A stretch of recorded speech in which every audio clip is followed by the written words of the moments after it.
guys, it's Shadow the Rat, and for today's video, I just wanted to do a quick video on these two girls because today is actually their birthday.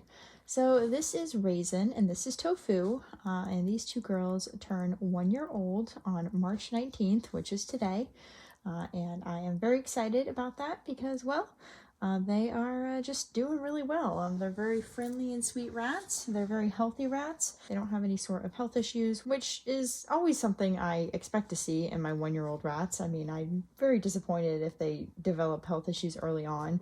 But if I'm getting them from like a feeder bin or something like that, I understand that sometimes those rats will develop health issues, and I'm prepared to, deal with those health issues if they come up. But, if I'm getting them from an ethical breeder like these girls, then I do expect them to stay healthy for at least the average amount of time and have at least an average lifespan. Of course, there are always incidents that can pop up. Not every single rat is going to get super lucky. But for the most part, I do expect my rats from breeders to be at least average healthy and have average lifespans.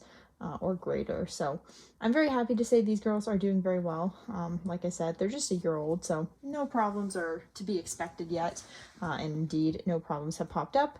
But I do think it's worth mentioning in these two girls' case in particular because they do have varieties which are known for certain health issues in some lines. So both hairless and werewolf rats are known for eye issues, entropion in particular, where the eyelashes grow inwards and basically cause ulcers in the eye and eye infections, and they're just super painful and awful, and literally the only way to treat it in a lot of cases is to remove the eye. Sometimes they're able to surgically correct it without removing the eye, but it's a very delicate procedure, so very difficult. But entropion is not something that a normal line of werewolf or hairless should have, or okay, I say normal, but I mean an ethically bred line, because it is something that can be selected away from, and these girls come from lines that do not have entropion or anything like that in their histories. In addition to that, both of them are doing fine as far as their skin goes.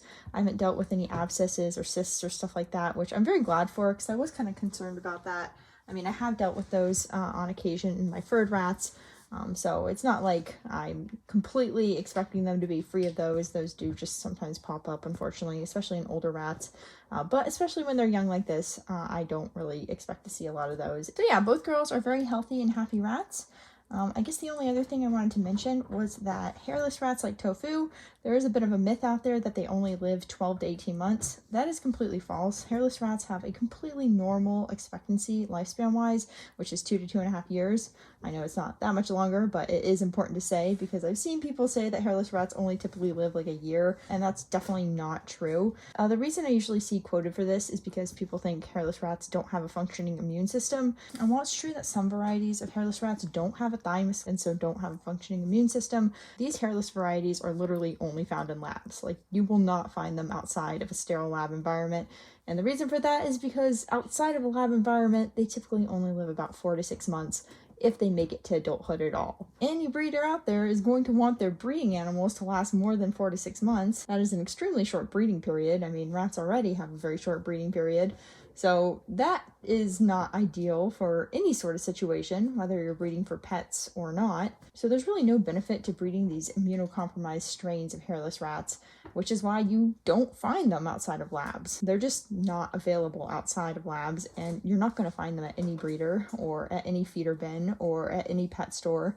Any hairless rats you get in the pet world are going to be your typical hairless rats that are not immunocompromised and should have completely normal lifespans. Anyways, I just wanted to briefly discuss that myth because I do see it brought up from time to time. But yeah, Tofu and any other hairless rats out there in the pet world should absolutely be living normal lifespans. And same goes for Raisin, but I haven't really seen people say that about werewolf rats. But again, yeah, both of these girls should have completely normal lives, and indeed have had completely normal lives so far. So yeah, that is pretty much all I wanted to say on the subject. Like I said, both girls are doing really well. And they're just enjoying life and living it to the fullest and being their normal, active, little crazy selves. So yeah, I'm going to end this video here. I hope you guys enjoyed seeing Miss Raisin and Miss Tofu. And if you're wondering about Popcorn, which is the third girl that I got with these two, her birthday is on the 23rd, alongside my girls Butter and Toast. They're unrelated, but just coincidentally have birthdays on the same day. So I will be making a separate video for those girls and their birthdays on that day. But yeah, that's it for this video. Like I said, I hope you guys enjoyed seeing Miss Tofu and Miss Raisin enjoying some snacks.